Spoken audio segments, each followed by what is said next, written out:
నమస్తే, సనాతన ధర్మం ప్రేక్షకులకి స్వాగతం. మనతో పాటుగా వేదిక్ సైంటిస్ట్ బ్రహ్మశ్రీ సుకేష్ శర్మ గారు ఉన్నారు. ఈశ్వరగిరి సుకేష్ శర్మ గారు ఉన్నారు. ఆయనతో మాట్లాడి కొన్ని విశేషాలు తెలుసుకుందాం. శర్మ గారు నమస్తే అండి. నమస్కారం తల్లి. గురువారం ఏకాదశి ఆరుద్ర నక్షత్రం వస్తుంది. దీని విశిష్టత ఏంటండి? సాధారణంగా గురువారము, ఏకాదశి, ఆరుద్ర నక్షత్రము అనేవి అరుదుగా కలుస్తాయి. అందులో ఏకాదశి తిథికి అధిష్టాన దైవం యమధర్మరాజు, ఆరుద్ర నక్షత్రానికి అధిష్టాన దైవం సాక్షాత్తు కాలహరుడైనటువంటి మృత్యుంజయుడు పరమేశ్వరుడే.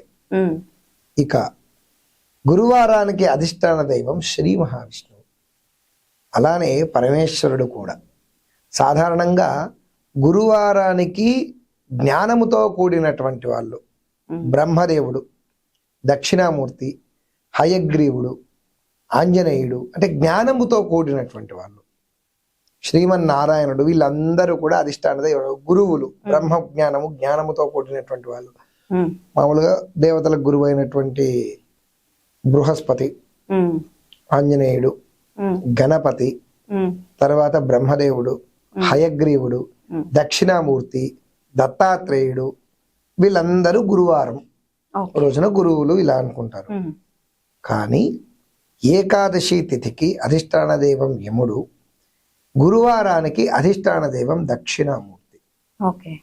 ఇందులో విశేషించి ఆరుద్ర నక్షత్రం కలవడం వల్ల సాధారణంగా మనం చూస్తూ ఉంటాము, ఆర్టిజం ఉండేటటువంటి పిల్లలు ఉంటారు కదా, ఈ ఆర్టిజం ఉన్నటువంటి పిల్లవాళ్లకు ఈ గురువారము, ఏకాదశి రోజున నువ్వుల ఉండలను దక్షిణామూర్తికి కానీ, దత్తాత్రేయ స్వామి వారికి కానీ, హయగ్రీవ స్వామి వారికి కానీ నువ్వుల ఉండలను నైవేద్యం పెట్టి అవి తినమనివ్వాలి.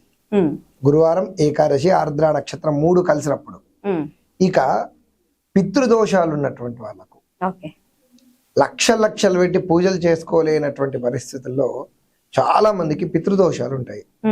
ఈ పితృదోషాలు ఉన్నటువంటి వాళ్ళకు ఆరుద్ర నక్షత్రము, ఏకాదశి కలిసినటువంటి సమయంలో ఒక అద్భుతమైన విషయం చెప్పబడింది. మనం తినే అన్నం ఉంటుంది కదా, ఆ అన్నంలో నువ్వులను, అంటే నల్ల నువ్వులు వేసి ఆ అన్నంతో ఒక శివలింగాన్ని చెయ్యాలి. ఉదయం నుంచి సాయంత్రం వరకు వాళ్ళు ఏది తినకూడదు. తినకుండా మధ్యాహ్నము కరెక్ట్ గా 12 గంటల 1 గంట సమయానికి అన్నంతో ఒక శివలింగాన్ని చేసి ఆ శివలింగంలోనే నువ్వులు వేసి, అన్నంలో నువ్వులు అన్నము కలిపి ఒక శివలింగాన్ని చేయాలి. శివలింగం చేసి ఆ శివలింగం దగ్గర నువ్వుల నూనెతో దీపాన్ని వెలిగించి వాళ్ళకున్నటువంటి పితృదోషాలన్నీ తొలగిపోవాలి అనేటటువంటి దాంతో శివనామస్మరణ చేసుకోవాలి. అంటే దీనికి ఏమైనా స్పెషల్ గా పూజ విధానం ఏమైనా ఉంటుందా శివలింగం చేసిన తర్వాత? అదే చెప్తున్నాను, శివనామస్మరణ అంతే. శివపంచాక్షరి జపం ఒక 108 సార్లు చేస్తే చాలు. అయితే దీనికి విధానం ఏంటంటే, రావి ఆకులు తీసుకొని రావి ఆకుల మీద కేవలం మట్టి ప్రమిదలో నువ్వుల నూనెలు పోసి నువ్వుల నూనెతో దీపం వెలిగించాలి.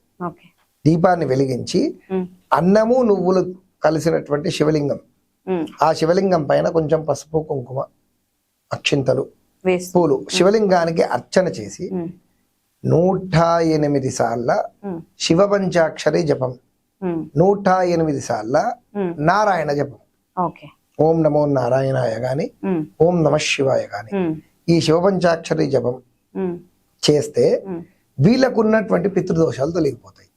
అంటే పర్టికులర్ గా ఇన్ని ఒత్తులు ఏమైనా ఉంటాయా దీనికి? మామూలుగా మనం పూజ ఆజ్యం త్రివత్తి సంయుక్తం, 3 ఒత్తులు వేసుకోవాలి. 3 వత్తులు కలిపి ఒక్క వత్తి వన్నిరాయోజితం బియ్యం, ఇలా అటొక వత్తి ఇటొక వత్తి వేసి చక్కగా నువ్వుల నూనె పోసి వెలిగించి పితృదోషాలన్నీ తొలగిపోవాలి అనేటటువంటి సంకల్పం మనస్సులో అనుకొని ఇందుకు చేస్తున్నాను అని ముందుగా గణపతిని ప్రార్థన చేసి 108 సార్ల శివపంచాక్షరి, 108 సార్ల ఈ యొక్క విష్ణుమూర్తికి సంబంధించినటువంటి అష్టాక్షరి మంత్రాన్ని జపం చేయాలి. జపం చేసిన తర్వాత ఆ రోజు అలానే ఉంచాలి, పూజ చేసుకోవాలి. మరునాడు ద్వాదశి రోజున ఈ అన్నాన్ని తీసుకెళ్లి ఎక్కడైనా చేపలు కొలంలో ఉన్న ఉమ్, లేదా ఆక్వేరియంస్ ఉంటాయి కదా, ఉమ్, ఆక్వేరియంలలో వేసుకున్న ఉమ్, లేదా జలచరాలు ఎక్కడైతే ఉంటాయో అక్కడికి వేయడం లేదు. ఉమ్. అందరికీ అందుబాటులో ఉండేటటువంటిది ఆవుకు పెట్టడం. Yes. Okay. ఉమ్, ఉమ్. ఇలా చేయవచ్చు. ఓకే ఇలా చేస్తే వాళ్ళ ఇంట్లో ఉన్నటువంటి పితృదోషాలన్నీ కూడా తొలగిపోతాయి. ఓకే అవి కూడా అవైలబుల్. చాలా మంది అనుకుంటారు కుక్కకు పెట్టవచ్చు కదండి, వేరే జంతువులు పెట్టవచ్చు ఆవుకి ఎందుకు కదండి అని. చెప్తున్నారు? ఉమ్, ఆవుకు తప్ప, ఉమ్, జలచరాలకు తప్ప, ఉమ్. లేదా ఇంట్లో బొగ్గుల కుంపటి ఉంటే బొగ్గుల కుంపటిలో అగ్నికి వేయచ్చు. ఓకే బయటికి వెళ్ళలేనప్పుడు కేవలం బొగ్గులు బాగా వేడి చేసి ఆ బొగ్గులకు ఆ శివలింగాన్ని నిమజ్జనం లాగా, లింగం మళ్ళీ పనికిరాదు, దాన్ని కొంచెం చిదిమేసి చేసి మళ్ళీ అంటే నార్మల్ గా ఏది మనకి ఏది అందుబాటులో లేనప్పుడు ఇలా ఈజీ ఇంట్లో బొగ్గుల కుంపట్లో కూడా వేసుకోవచ్చు. ఇలా అంటే అగ్ని, ఆవు, ఆవు, జలచరాలు ఈ మూడిటికి తప్ప వేరే దానికి అర్హత లేదు. ఓకే. ఇలా వెయ్యాలన్నమాట.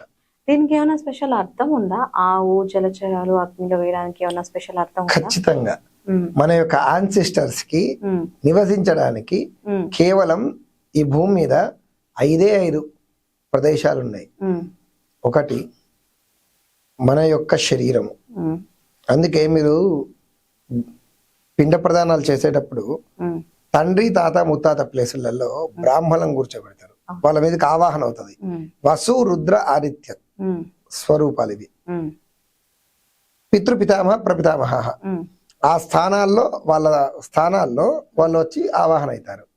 అందుకే మీరు బాగా అబ్జర్వ్ చేయండి, సగటున ఒక మనిషి నార్మల్ టైంలో లంచ్ ఎలా అయితే తింటాడో, భోక్తకు కూర్చున్నటువంటి పర్సన్ 1:3 ముగ్గురు తినే తిండి ఒక్క బ్రాహ్మణుడు తింటాడు. అర్థమైందా? నార్మల్ గా ఒక ప్లేట్ ఇడ్లీ తినలేడు వాడు. కానీ భోక్తకు కూర్చున్నప్పుడు స్నానం చేసి మడిబట్టలు కట్టుకొని భోక్తకు కూర్చున్నాక ఒక ప్లేట్ తినలేనటువంటి వ్యక్తి 4 ప్లేట్లు తింటాడు. దానికి కావడం ప్రేతావాహన జరుగుతుంది. అట్లా జరుగుతుంది కనుక మొట్టమొదటి స్థానం బ్రాహ్మణుడు.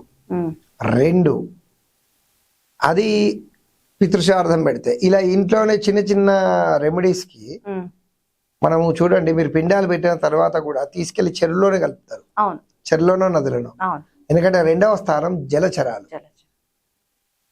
చెరువులో కలపడానికి రీజన్ జలచరాలు తినాలి, వాటి కోసమే. చేపలు, తాబేళ్లు ఇవి తినాలి. అందుకే వాట్ల కోసమని వేస్తారన్నమాట. శ్రీకూర్మంలో చూడండి, అక్కడ చక్రతీర్థం ఉంటుంది. అక్కడ కూర్మాలు మొత్తం తాబేళ్లు ఉంటాయి. వాటి కోసమని పితృదోష నివారణ అక్కడ పిండ ప్రదానం చేసి ఆ పిండములు తాబేళ్లకు, జలచరాలకు వేస్తే పితృదోషాలు పోతాయని కురుపురాలు ఎప్పుడో చెప్పారు. కాబట్టి జలచరాలకు. ఇక 3వది గోవు. సమస్త దేవతలు ఆ గోవులోనే ఉంటారు కనుక గోవు తింటే పితృదేవతలకు చెందినట్టే. ఇక ఆ ఊర్లో, ఆ గ్రామంలో నదీ నదాదులు లేవు, పెట్టడానికి బ్రాహ్మణులు మరియు గోవులు లేరు అనుకున్నటువంటి సందర్భంలో, లేదా ఇంట్లో ఆర్థిక పరిస్థితుల్లో, కుటుంబ పరిస్థితుల్లో ఇంట్లోనే చేసుకోవాలి అనుకున్నప్పుడు అగ్ని. అగ్ని అయితే అందరి దగ్గర ఉంటుంది కదా.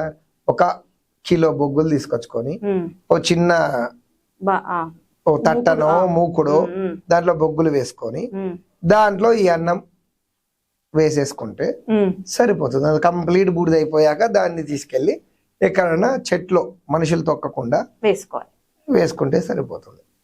ఇలా చేస్తే 3 బెనిఫిట్స్. 1 పితృదోషాలు తొలగిపోతాయి, 2 ఆర్థికపరమైన ఇబ్బందులు పోతాయి, 3 అకాల మరణాలు పోతాయి. బైక్ యాక్సిడెంట్లు, కార్ యాక్సిడెంట్లు, అకాల మృత్యు. మనకి తెలిసిన పితృదోషాలు ఉన్నా లేకపోయినా ఎవరైనా చేసుకోవచ్చు. ఇది నాకు తెలిసినంత వరకు అయితే ఈ రెమెడీస్. వాస్తవానికైతే మీరన్నది కరెక్టే. పితృదోషాలు ఉన్నవారు ఇలా చేసుకోవచ్చు, లేని వాళ్ళు ఇలా చేసుకోవచ్చు. కానీ ఇవాళ రేపట్లో పితృదోషాలు లేనటువంటి వాళ్ళు లేరు. 99% అందరికీ పితృదోషాలు ఉంటూనే ఉంటాయి కనుక అందరూ చేసుకోవడం వల్ల చాలా ఉత్తమమైనటువంటి ఫలితాలను పొందవచ్చు. చాలా చక్కటి రెమెడీ చెప్పారు. థ్యాంక్ యూ శర్మ గారు.